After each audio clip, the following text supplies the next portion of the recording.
Prenez un instant, fermez les yeux et imaginez un vieil homme assis dans le coin d'une rue sombre. Il ne possède ni château ni grande fortune. Sa seule arme contre l'oubli, c'est une petite aiguille argentée et un simple fil de coton.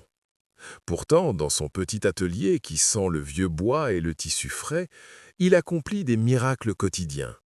Des miracles qui ne touchent pas seulement les vêtements, mais qui guérissent les âmes fatiguées. Aujourd'hui, sur Curiozone, je ne vais pas seulement vous montrer une astuce de couture, je vais vous raconter l'histoire d'Antoine, le tailleur qui refusait de jeter. Une histoire qui va, je l'espère, changer votre façon de voir vos propres cicatrices. Bienvenue dans ce voyage. Antoine vivait dans un village où tout le monde courait après le temps. Un matin pluvieux, une jeune femme nommée Clara a poussé la porte de son atelier. Le grelot de l'entrée a sonné, brisant le silence. Elle tenait contre son cœur une robe en soie d'un bleu profond, mais elle était déchirée, usée, presque en lambeaux. Pour elle, c'était la fin. Ses yeux étaient rouges. Elle a murmuré d'une voix tremblante « C'était la robe de ma mère, Antoine. C'est le seul souvenir physique qu'il me reste d'elle. Mais regardez-la, elle est irrécupérable. Je suppose que je dois me résoudre à la jeter. » Antoine a posé ses lunettes sur l'établi, a pris le tissu entre ses mains rugueuses avec une infinie tendresse, et il a dit cette phrase qui a tout changé. « Rien n'est jamais vraiment perdu, Clara. Rien n'est jamais irréparable. Il faut juste de la patience, un peu de temps, et surtout beaucoup d'amour. » Pendant des jours et des nuits, Antoine s'est enfermé. Le seul bruit qu'on entendait était le passage régulier de l'aiguille à travers la soie.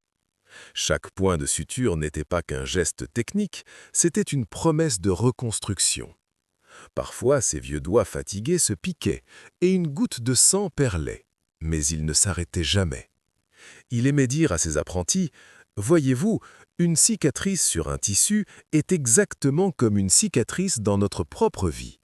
Elle raconte l'histoire de l'endroit où nous avons été blessés, mais elle est surtout la preuve vivante que nous avons survécu et que nous avons guéri. » Il ne cherchait pas à rendre la déchirure invisible, non.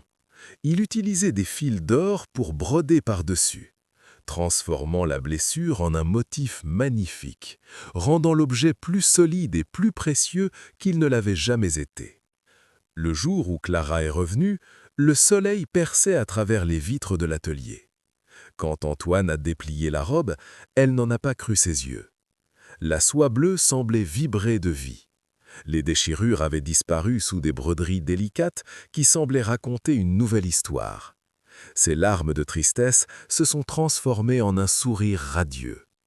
Antoine lui a alors transmis son ultime sagesse. « Clara, n'aie plus jamais peur des échecs, des ruptures ou des blessures de la vie.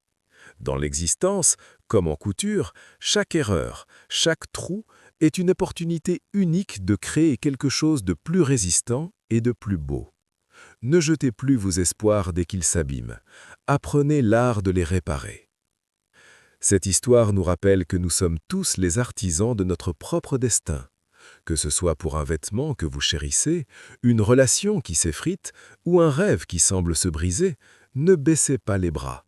Prenez l'aiguille de la persévérance. Si ce message a résonné en vous, rejoignez-nous sur Curiozone.